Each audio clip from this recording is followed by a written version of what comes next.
사람에게는 버림받아 되었으나 하나님께는 택하심을 입은 보배로운 산돌이신 예수께 나아가 너희도 산돌같이 신령한 집으로 세워지고 예수 그리스도로 말미암아 하나님이 기쁘게 받으실 신령한 제사를 드릴 거룩한 제사장이 될지니라. 아멘.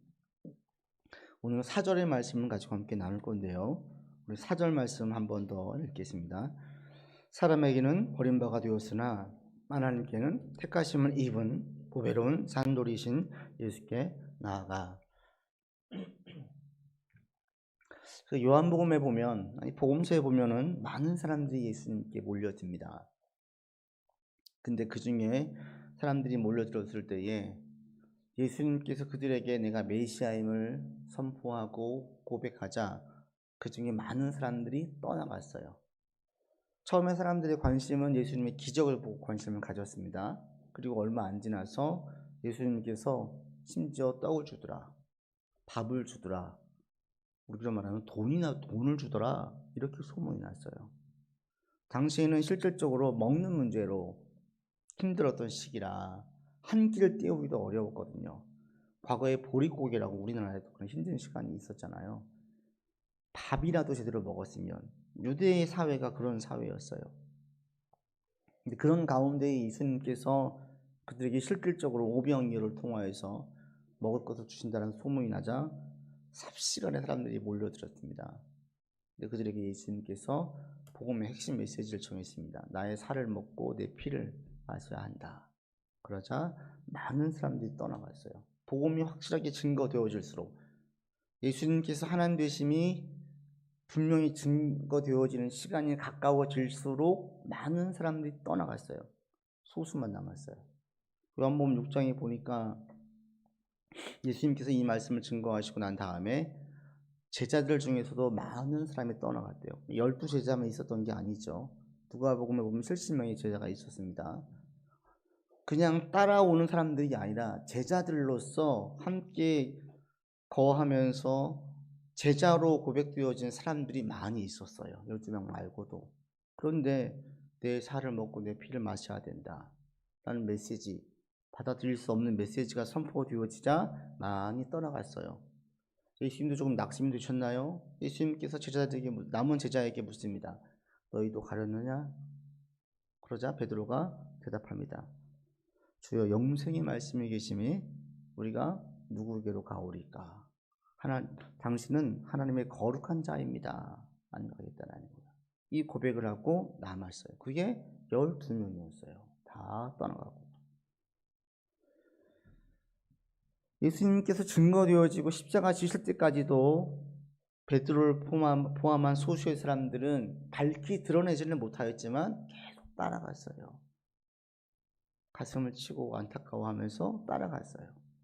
두려워서, 죽음이 두려워서 밝히 드러내지는 못했어요. 그러나 계속 함께 남아 있었어요. 결국 누가 남느냐? 예수님께서 베드로에게 말한 것처럼, 그리고 많은 제자들에게 말한 것처럼 메시아 되심을 고백했을 때에 누가 남느냐? 결국 베드로와 같은 고백을 하는 사람들만 남아요. 영생의 말씀을 주시는 분입니다. 주님은 하나님의 거룩한 자이십니다. 이걸 믿는 사람들만 남아요. 이건 오늘날도 똑같습니다. 오늘날 교회에 누가 신앙을 지키고 결국 누가 남습니까? 영생의 말씀을 공급받는 사람들만 남아요. 우리말로 하면 내 영혼에 주시는 말씀이 자꾸 들려지는 거죠. 세상에선 들을 수 없는 메시지와 말씀들이 내게 들려지는 거예요. 아무리 유명인이라고 해도 그들이 줄 수 없는 그 음성이, 그 말씀이 내게 들려지는 거고, 내가 영적인 존재라는 사실을 깨닫게 되어지면서 내 영혼이 충족되어지는 것을 경험한 사람들, 영생의 말씀을 주신, 그러면서 예수님께서 그리스도이심을, 나를 구원하시고 유일한 세상에서 참된 하나님이시고 이것들을 경험한 사람들만 결국 남아요. 이걸 쉽게 풀어내면 어떤 사람들이 남느냐? 결국 예수 믿을 때 신앙의 유익을 경험한 사람들, 믿는 게 이런 거구나 경험한 사람들, 돈 때문에 유익을 경험한 사람도 있겠죠. 또 건강 때문에 유익을 경험한 사람도 있겠죠. 이런 사람들은 떠나가요. 어떤 사람들이 남느냐? 결국에 베드로의 고백과 같은 고백을 하면서 이것을 자기의 유익으로 삼는 사람들만 남아요. 결국에. 오늘날 왜 이렇게 많이 떠나가는, 이걸 유익을 경험하지 못하니까 떠나가는 거예요. 이걸 경험했더라면 있을 텐데. 근데 이걸 왜 경험하지 못해요? 그것은 신앙이라는 것을 자꾸 이성과 이해와 지식으로만 한정해 놓았기 때문에 그들이 경험하지 못하였고, 그 경험하지 못한 것이 떠나간 거예요. 이렇게 볼 수 있어요. 제가 운동 가운데 탁구를 좋아해요. 한 예를 들어보죠. 탁구장에 갔어요.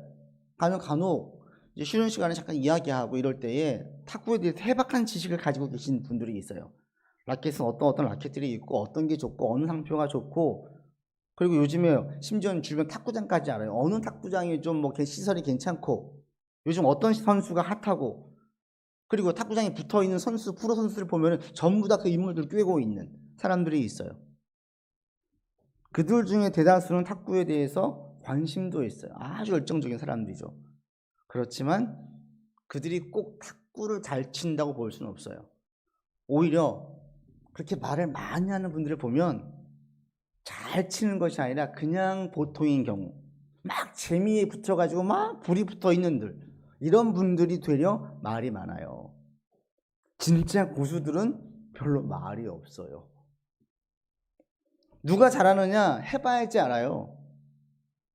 탁구 레슨을 받을 때 레슨을 선생님께서 알려주시는 시간은 최 5분도 안 돼요. 폼 하나를 익숙하게 익히기 위해서 계속 반복해서 연습을 시켜요. 그래서 내 거가 되도록 몸에 익혀지도록, 모든 몸에 익혀지게 만드는 모든 예체능들은 다 똑같죠.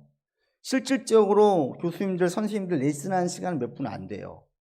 나머지는 내가 계속 반복하는 거고 틀린 부분은 교정하는 거예요. 새로운 것을 알려주는 것은 얼마 되지 않고 내 몸에 익숙해지는 거예요. 그럴 때 어느 누구 하나 탁구에 대해서, 운동에 대해서, 또 여러 가지 무엇인가에 대해서 막 해박한 지식을 가지고 있다고 그 사람이 그 분야에서 정말 탁월한 사람이라고, 실력이 뛰어난 사람이라고 얘기하지 않아요. 그렇죠? 직접 몸으로 익힌 사람들이 보여줄 때 잘한다고 얘기해요. 무엇이든지. 신앙이 이래요. 아무리 말을 잘하고, 아무리 성경 지식이 해박하고, 특히 모태신앙인들, 어릴 때부터 부모님에게 순종적이어가지고 성경 퀴즈 대회 할 때 많이 마친 사람들은 성경 지식이 많아요. 교회에서 쭉 자란 사람들은 교회에서 기도시키면 제법 잘해요. 문화가 너무 익숙해요. 그게 신앙 좋은 거예요? 아니라는 거예요. 뭐예요? 삶에서 계속 그 말씀들을 실천하는 훈련이 있었어야 되는데 이게 없었어요. 이게 없이 그냥 교회에서 봉사하고 일하고 그 다음에 성경 공부만 하면 이게 신앙이 한 단계 두 단계 올라가신 것으로 착각했었어요. 많은 사람이 착각했어요. 그러자 몸으로 신앙의 유익을 경험했어야 되는데 경험하지 못하자 힘들고 어려워지면 턱턱 나가 떨어지는 거예요. 신앙의 유익을 몸으로 익히고 배운 사람들은 베드로와 같은 고백을 합니다. 말씀, 영생의 말씀을 맛본 분들이에요. 세상 누구하고도 비교할 수 없는 분임을 아는 분이에요. 그분만이 내 인생을 바른 길로 인도하실 분이라고 느껴요. 특히 지금처럼 상황이 정말 알 수 없는 이때에는 더더욱 그렇습니다. 바로 내 앞길을 알 수 없지만 그리스도를 분명하게 고백을 하고 나가면 가장 큰 유익이 뭐예요? 큰 방향성은 잡고 갈 수 있게 돼요. 어디로 가는 것이 옳은지는 알고 나가요. 그래서 신앙의 유익을 경험하는 게 매우 중요해요. 많이 누린 사람일수록, 신앙의 유익을 많이 누린 사람일수록 예수님을 더 의지하고 더 신뢰하면서 그 자리를 잘 지켜요. 반면에 누린 게 적은 사람, 가치가 적은 걸 누린 사람, 예를 들면 먹는 문제 해결한 사람, 그보다 조금 더 가치 있는 게 건강이 좋아진 사람, 기적을 본 사람, 누린 게 가치 있는 것들을 좀 적게 누린 사람들은 떠나가기 쉬워요. 누린 게 아예 없는 사람, 교회 와서 그냥 친구들 만나고 어울리고 이 정도로 끝나는 사람들은 조금만 힘들고 불편해지면 그냥 다 떠나가요. 그래서 신앙이라는 건 정말 뭐냐면 유익을 경험해야 되는 거예요. 신앙의 유익을. 예수님 게 정말 좋은 거구나. 이래서 예수님 믿어야 되는구나. 이게 신앙 안에 있는 게 참 좋은 것이구나. 이걸 느껴야 되는 거예요. 오늘 우리가 신앙의 유익을 어떻게 누리고 살아야 되는지, 또 신앙의 유익을 누린 사람들은 어떤 공통점이 있는지, 이게 오늘 4절과 5절에서 우리에게 설명을 해줘요. 여러분들 모두가 다 신앙의 유익을 누리면서 살았으면 좋겠고요. 오늘은 4절의 말씀을 가지고 보면서 신앙의 유익을 누리는 사람들, 계속 붙들어 있는 사람들이 어떤 사람인지 한번 우리가 살펴보기를 바랍니다. 4절 말씀을 다시 한번 보시지요. 오늘 한 절이니까 가급적이면 자꾸 읽으시면서 말씀을 외우셔도 좋을 것 같습니다. 같이 읽겠습니다. 사람에게는 버림바가 되었으나 하나님께는 택하심을 입은 보배로운 산돌이신 예수께 나아가. 먼저 예수님에 대해서 설명을 하고 있습니다. 근데 그 예수님께서 어떤 분이라고 말합니까? 사람과 하나님, 버린 바와 택하심을 대조하고 있어요. 예수님이 어떤 분이냐? 사람에게는 버림바 된 분이다. 대신 하나님께는 택하심을 입은 자다. 택하심의 이 원뜻은 뭐냐면 존귀함을 받았다, 인정받았다. 하나님께서 인정하시는 거예요. 사람은 인정하지 않은 분인데 하나님이 인정하신 분이다. 사람은 무시한 존재였는데 하나님께서 가장 가치 있고 귀하게 여긴 존재다. 이게 바로 예수님이라는 거예요. 예수님은 사람들에게 인정받았습니까? 정말 무시당했어요. 예수님께서 그렇게 사람에게 인정받으려고 애썼는데 무시당했습니까? 아니에요. 되려 예수님 사람들을 무시했어요. 사람들에게 예수님께서 왕따를 당하신 것이 아니라 예수님 사람들을 왕따시켰어요. 애들 표현으로 하면. 예수님은 애초에 사람의 인정에는 관심이 없었죠. 저 사람들이 나를 어떻게 평가할지, 어떻게 하면 나를 인정할지, 어떻게 하면 나를 메시아로 받아들여 줄지에 대해서 관심이 전혀 없었어요. 이게 관심이 있었다면 첫 번째, 산헤드린 공회에 유대 공동체 최고 리더들에게 인정받아야죠. 자신의 해박한 지식을 설파하고 꼼짝 못하게 만들 권능을 보여줘가지고 다 부복하게 만들어야 되죠. 그들만 휘어잡으면 끝나요. 그 다음 나머지는 다 알아서 할 겁니다. 그런데 어찌되었는지 예수님은 사사건건 바리새인들, 제사장들, 사두개인들, 레위인들에게 계속 시비를 거는 말들을 해요. 심기 불편하게 그들을 건드려요. 일부러 건드는 게 아니죠. 왜 그렇게 했어요? 예수님은 사람의 인정에 관심이 없었어요. 어디에 관심이 있었어요? 오직 하나님의 인정을 중요하게 여겼어요. 예수님께서 이 땅에 오신 이유가 사람들에게 인정을 받기 위함이 아니라 하나님의 뜻을 실현하기 위해서 오신 것이었어요. 온통 예수님의 관심은 하나님에게 있었어요.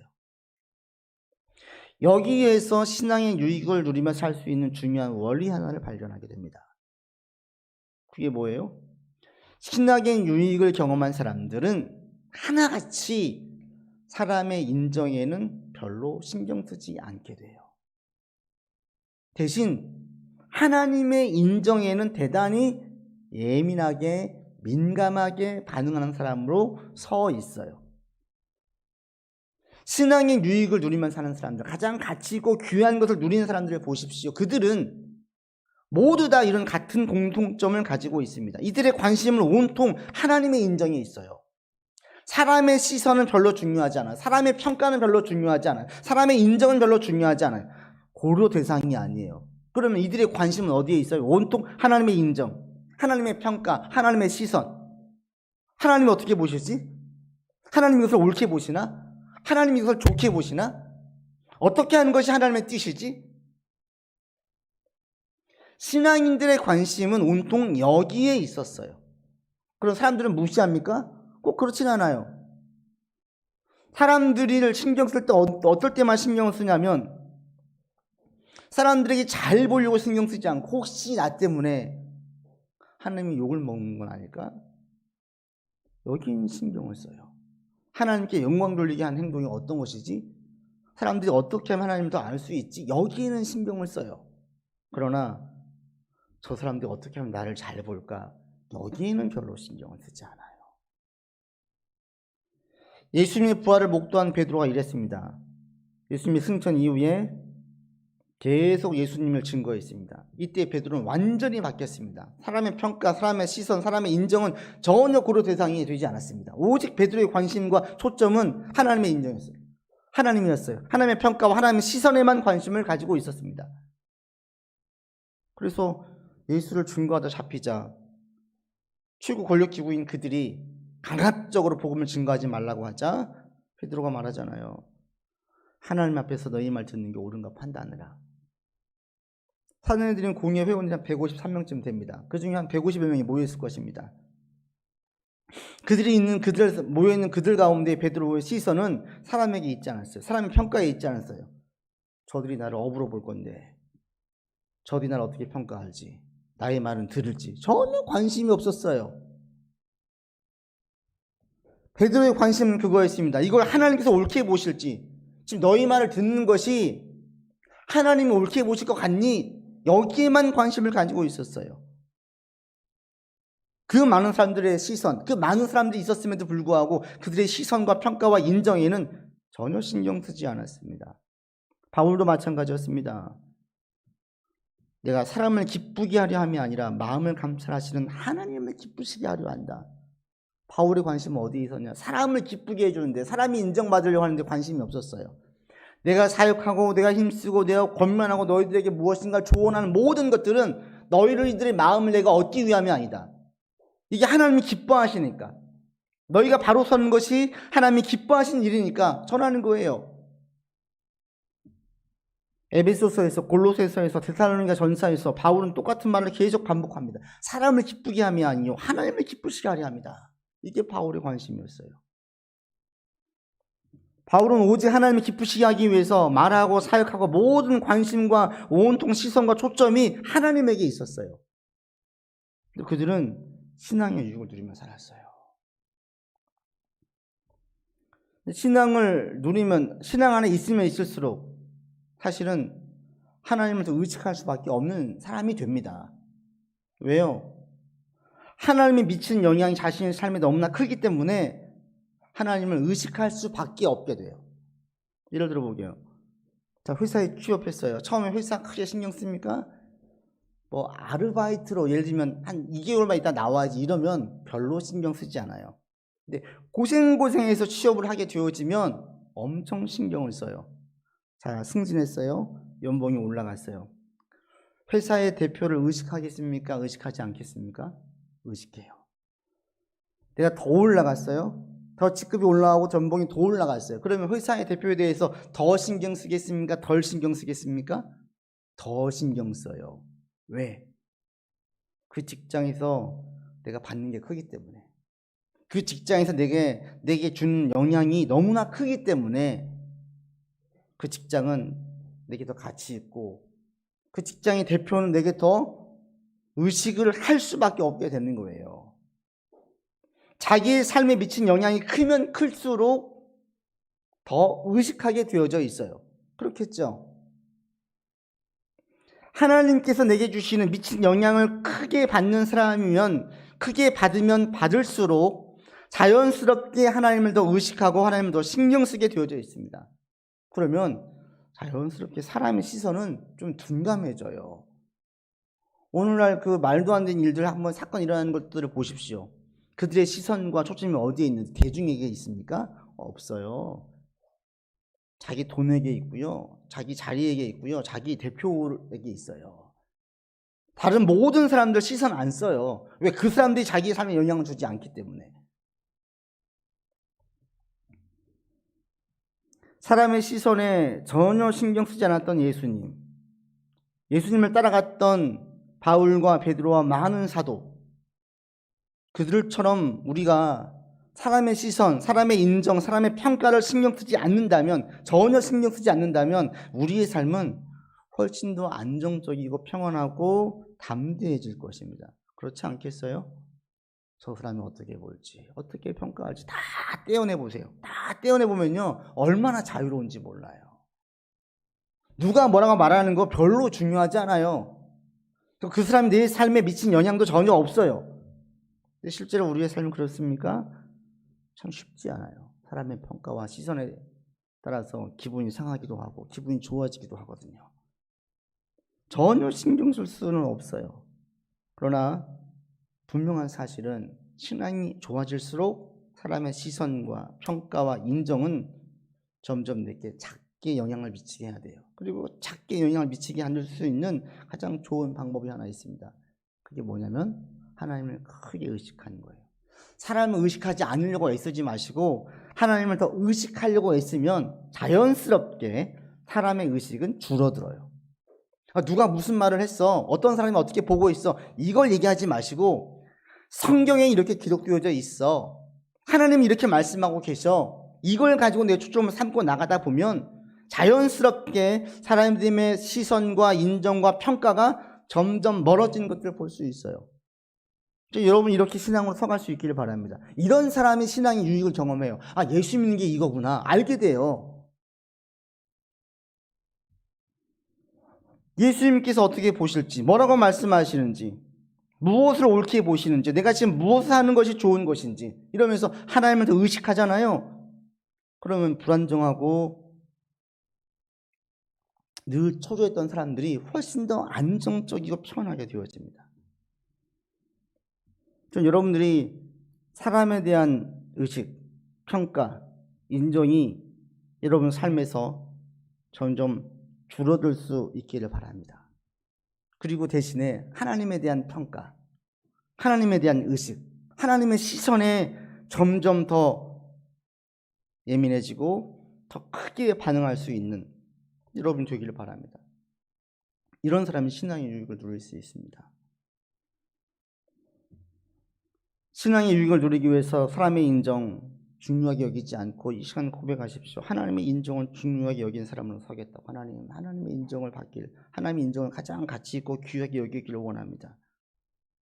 혹시 여러분 가운데 사람의 말 때문에 힘들어하는 분이 계십니까? 그래서 막 생각하다가 막 화가 나가지고 지가 뭘 안다고 혹 화를 내고 계신 분 계세요? 근데 맞아요. 지가 뭘 알겠어요. 나를 평가하고 무언가 툭 내뱉는 그 사람 말이 여러분 기분 상했다면 그렇게 얘기하세요. 지가 뭘 안다고. 그 사람이 나를 알면 얼마나 알겠어요. 뭘 알겠어요. 몰라요. 그 사람은 나를 잘 몰라요. 그러니까 그냥 순전히 그 사람 자기 입장에서 툭 내뱉는 말이에요. 근데 왜 그 말을 내가 담고 있어요? 미련하잖아요. 뭐하러 담고 있어요? 나만 손해잖아요. 사람의 말을 마음에 담고 있다면 여러분 그 말을 이제 다 토해내세요. 버리세요. 그 무슨 말을 하세요? 예전에 봤던 어떤 그 동화책 같은 데 보니까 이런 좋은 예가 있는 책을 본 적이 있어요. 사람의 말들이 하나의 딱지가 돼가지고 다 옷에 붙는 거죠. 그러자 그 딱지가 너무나 많이 붙어 사람의 딱지가 금딱지가 붙는 친구들은 어딜 가든 인정받고 뭐 동딱지가 붙는 사람도 어디 가든 좀 무시를 당하고. 근데 진짜 최고의 사람은 뭐냐? 사람의 딱지가 다 떨어진 사람이었는데 그게 누구냐? 결국은 사람의 시선을 신경 쓰지 않는 사람이었던 거죠. 사람들은 계속 우리한테 딱지를 붙여요. 아, 저 사람은 세상으로 말하면 저는 A등급이야, B등급이야, C등급이야. 사람들은 계속 우리한테 딱지를 붙여요. 근데 그 딱지가 붙으려고 하는데 안 붙는 사람이 있고 딱지를 딱 붙여가지고 계속 괴로워하는 사람들이 있어요. 어디 가든지 난 C급이야. 어디 가든지 나는 A급이야. 이걸 다 털어버려야 돼요. 다 털어버려야 돼요.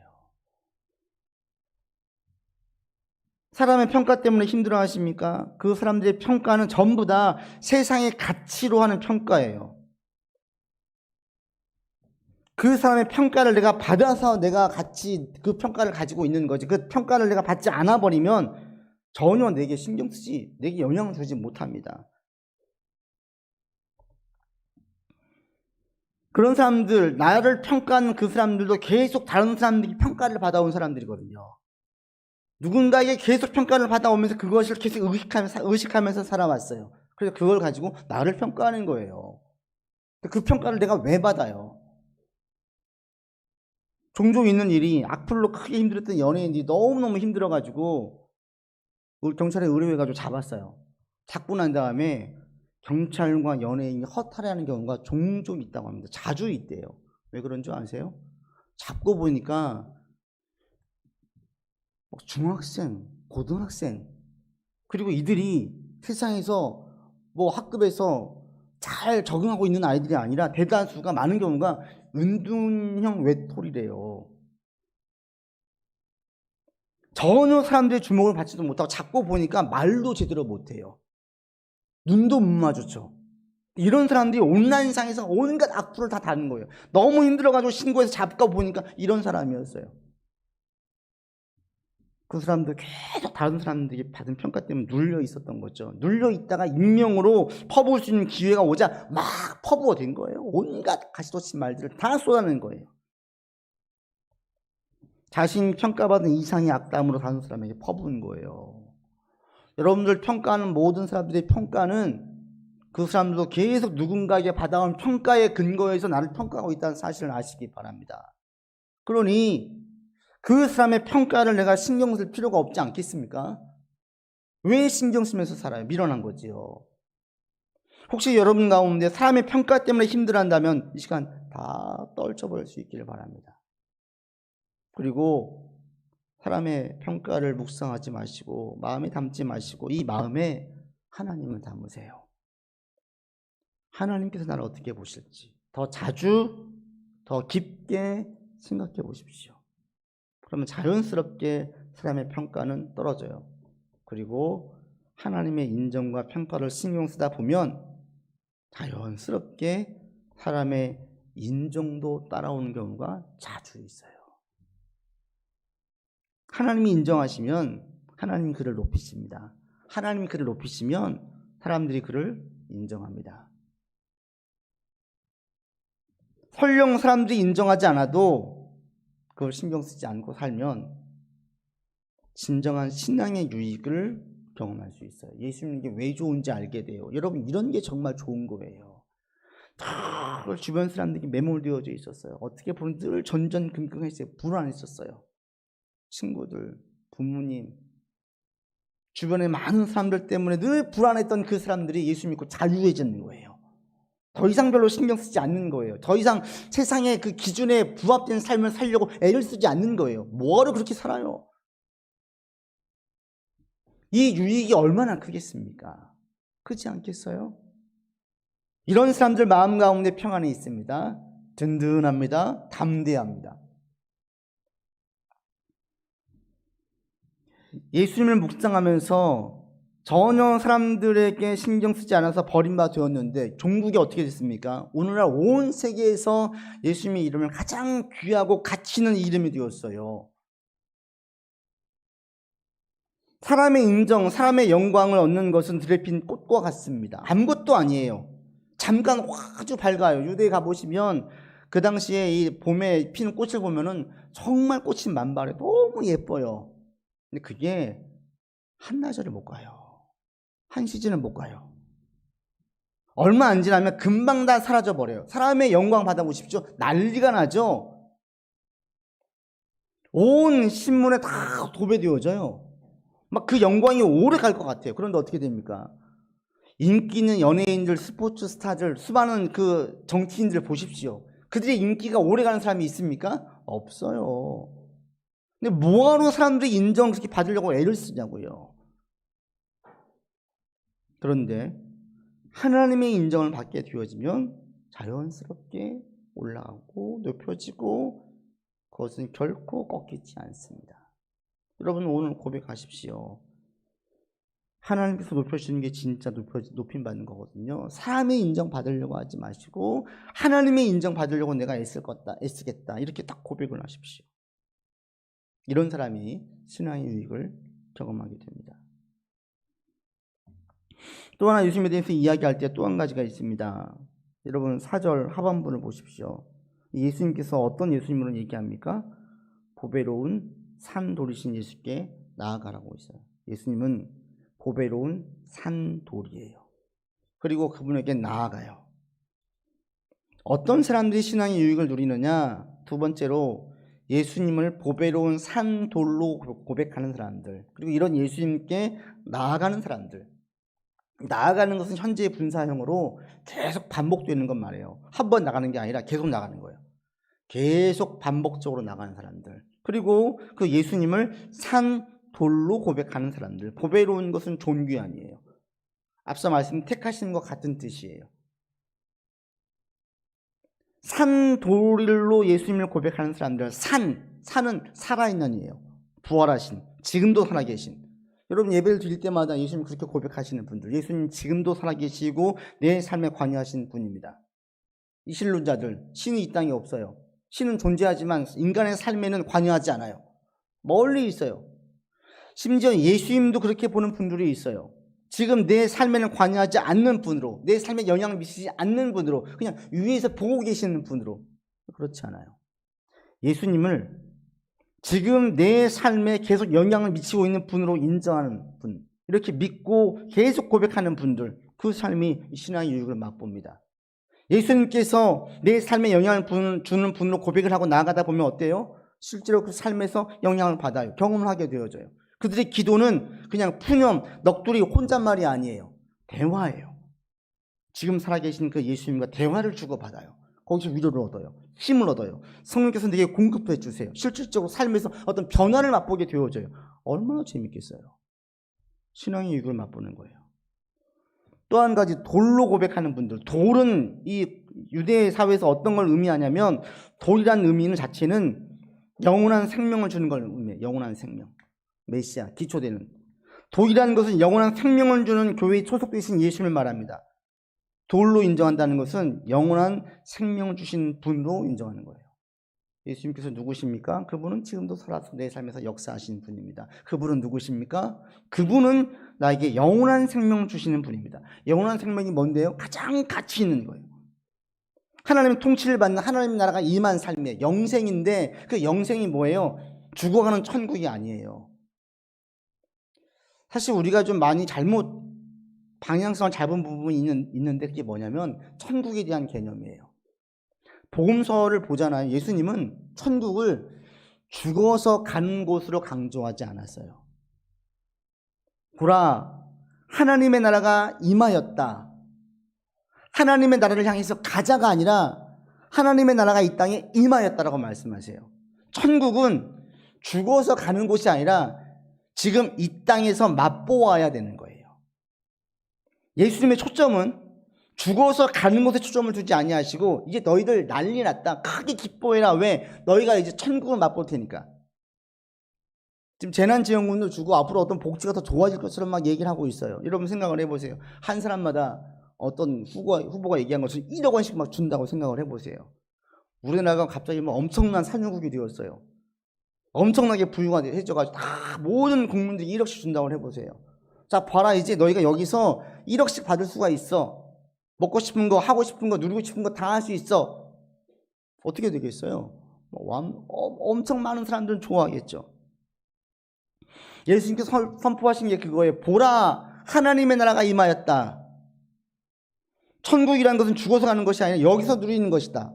왜? 하나님 통치가 시작되었으니까. 천국이라는 것은 하나님의 통치가 있는 거예요. 내게 영생을 주시는 분, 하나님의 통치를 받을 때에 가장 가치 있고 내 삶이 완전히 바뀌어지고 가장 귀한 것, 복된 것을 얻을 수 있어요. 내 인생이 에덴 동산과 같은 것들을 얻는 삶으로 바뀌어지는 거예요. 그러니 이런 분들에게는 뭐 떡 좀 주고 몸 좀 낫고 건강 물론 좋아지면 좋지만 이것보다 훨씬 더 가치 있는 게 영원한 생명이라는 거예요. 그래서 이렇게 고백하는 거죠. 올 때마다 주님은 영원한 생명을 주시는 분입니다. 고백하는 거예요. 이게 가장 가치 있어요. 누군가 여러분한테 1억 줄 테니까 너 목숨 좀 내놔라 하면 내놓을 사람이 있어요? 내가 5천만 원 줄 테니까 너 눈 하나 나한테 기증해라. 눈이 하나 내가 실명됐는데 눈 하나 내놓고 5천만 원 받을 분 계십니까? 아무도 없죠. 미친 사람 모두 쳐다볼걸요? 미쳤어요 내가? 왜 그래요? 5천만 원보다 눈이 귀하고 1억보다 내 생명이 더 귀하거든요. 비교가 안 되는 거예요. 영원한 생명이 세상에 어떠한 가치 있는 것보다 더 귀함을 알고 있기 때문에 이분들은 고백을 할 때마다 뭐라고 고백을 해요? 예수님은 살아계신 분입니다. 예수님은 영원한 생명을 주시는 분입니다. 라고 고백을 하는 거예요. 그리고 이분의 고백들이 한 번의 고백으로 끝나는 것이 아니라 계속 나와요. 계속 나와요. 왜 계속 나가야 돼요? 우리가 왜 계속 이 고백을 해야 됩니까? 세상에서 그렇게 얘기하지 않아요. 세상에서 영원한 생명이 그게 뭔데? 눈에 보이지 않고 손에 잡히지 않는 그게 뭔데? 그게 뭐가 가치가 있어? 수십억 가는 집이 있어야 되고 내 통장에 돈이 많이 있어야 되고 좋은 차를 타야지. 이게 진짜 가치 있는 거지. 세상은 이래요. 이런 세상에서 살다 보니까 예수님이 정말 가치 있는지, 정말 영생을 주시는 게 가장 가치 있는 것인지 혼란스러울 때가 있어요. 그래서 히브리서에서 우리 인생을 이 항구에 있는 닻을 내리는 것에 비유하죠. 닻을 꼭 내려야 된다. 어부가 고기잡이를 마치고 항구에 닻을 내리지 않으면 어떻게 됩니까? 그 배는 계속 떠밀려가죠. 떠밀려가요. 계속. 우리가 세상이란 배 위에 떠있는 배입니다. 여러분, 저와 여러분들은 닻을 예수님께 딱 내리지 않으면 계속 떠밀려가요. 계속. 그게 우리예요. 그래서 계속 고백하는 거죠. 예수님 뭘로? 산 돌이신 예수님으로 계속 고백하는 사람들. 이런 사람들은 신앙의 유익을 맛보게 됩니다. 여러분, 신앙의 유익을 지금 맛보면서 사실 수 있기를 바랍니다. 지금 재정적으로 힘들 수도 있어요. 하는 일들이 어려울 수도 있어요. 그럼에도 불구하고 신앙의 유익은 충분히 맛볼 수 있습니다. 이 시간 여러분 그렇게 고백하십시오. 예수님은 지금도 살아계십니다. 내 삶에서 살아계시고 나에게 역사하십니다. 고백하십시오. 그리고 영원한 생명을 주신 가장 가치 있는 것들을 이미 주셨고 이제 맛보게 하실 그 예수님을 고백하면서 계속 나아갈 수 있는 저와 여러분 되기를 바랍니다. 아멘. 기도합시다. 하나님, 신앙의 유익을 누리며 사는 우리가 되기 원합니다. 신앙의 유익을 누리지 못하여서 작은 시련과 시험에 떨어지고 큰 시련과 시험에 떨어지는 이들이 너무나 많이 있습니다. 아버지, 신앙을 단단히 붙들고 닻을 분명하게 예수님께 내리고 살아나가는 우리가 되게 하여 주시옵소서. 사람의 인정이 아닌 하나님의 인정을 가장 귀하고 가치 있게 여기는 우리가 되게 하시고 고배로운 산돌이신 예수님을 계속 고백하며 이 땅에서 휩쓸려 떠내려가지 아니하고 믿음 위에서 분명하게 인생을 세워가는 우리 되게 하여 주옵소서. 예수 그리스도 이름으로 기도드립니다.